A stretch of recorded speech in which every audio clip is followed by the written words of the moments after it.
Governments lie all the time. Well, not just the American government. It's just in the nature of governments. Well, they have to lie. And since they don't represent the people, and so since they act against the interests of the people, the only way they can hold power is if they lie to the people. You don't know what I know. You can't see the spreading stain of deception. I am cruel to myself. Things will never be the same.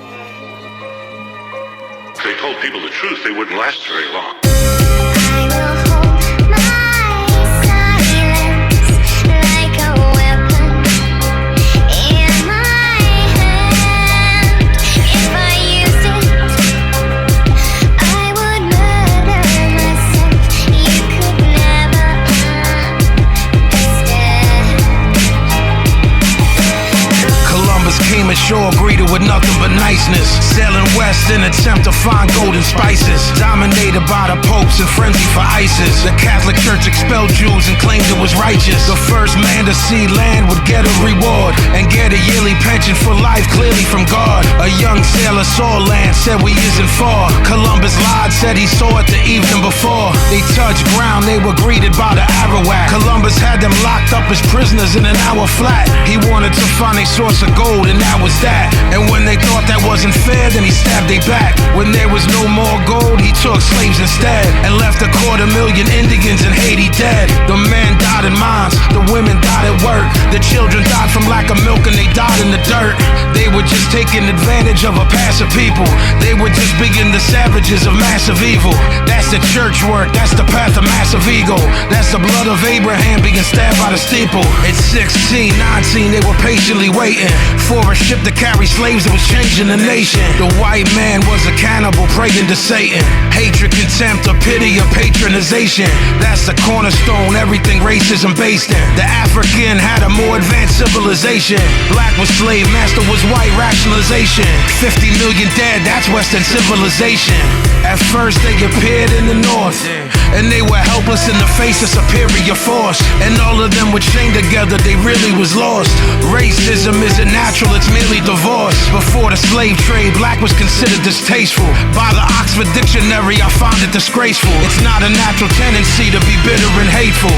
It's a natural enemy of the critical staple. Slavery grew as the plantation system grew. The reason for that's kinda easily traceable. Society of helpless dependence was capable of saying fuck a slave master, you in slavery too. 7 slaves were put to death for murdering master. Fear of slave revolt had them developing faster. You a Catalan killer, an elegant bastard.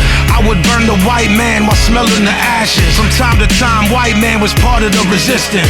White indentured servants wanted no part of the system. King Philip's War showed that if people would listen, that they could maybe break the complex chain of oppression. Tyranny is tyranny, but that's a concession. But the women, they was treated like that of possessions. Black women had it work cause they was abused. That's the white justification of Aryan blues. The next move was to dominate the Mexicans. James Polk dominated them like they was next to kin. He sent Colonel Cross to lie to them and let them in. 11 days later his skull was crushed, so message sent. We take nothing by conquest, that was the mantra. The military wasn't human, they were just monsters. Henry David Thoreau refused to pay his taxes, denounced the Mexican War and got locked in shackles. The 20th century opened, anger re-emerged. Reality of ordinary life was being heard. Anarchists and feminists came from factory work. Communism, socialism seemed to be rebirth. War is the health of the state is what Bourne said. And if you was born around that time, you was born dead. The Espionage Act had people confused, cause it was double talking, they didn't know how it be used. Supposedly it was an act against spying. Du Bois noted that was bullshit and they was lying. Charles Schenck was arrested in Philadelphia for printing and distributing leaflets cause they was helping you. He was indicted, tried and then found guilty, and spent 6 months in jail. Don't that sound silly?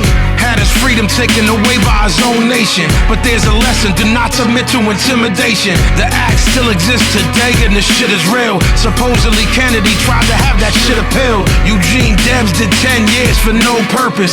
He obstructed the recruiting and enlistment service. The post office started taking taking male privileges of magazines who printed anti-war sentiments. A socialist named Fairchild had it right. He said that they can shoot me, but they can't make me fight. They sentenced him to a year in jail, and that was reckless. 65,000 men, conscientious objectors. They were sent to army bases to work there. They were treated sadistically and were hurt there. They were strangled with a hemp rope till they collapsed, and officers punched their stomach and their lower back. A garden hose was placed on their face with a nozzle about 6 inches from them so they couldn't swallow. The war ended in 1918. The government was just trying to wipe the slate clean. Hemingway wrote Farewell to Arms. Dalton Trumbo wrote Johnny Got His Gun. The war was over, but they didn't learn their lesson. Twin tactics of control, reform and repression. The patriotic fervor of war had been invoked. That's why the country that you live in is a fucking joke. You cannot be neutral on a moving train. This is a story about the lies that your teacher told you. This is real, actual, factual. No lies in the whole record. If you don't believe me, look it up. I'm trying to share the shit that I learned with y'all. Do the knowledge. Your government does not care about you. The people in power do not care about you. Understand that. Power to the people.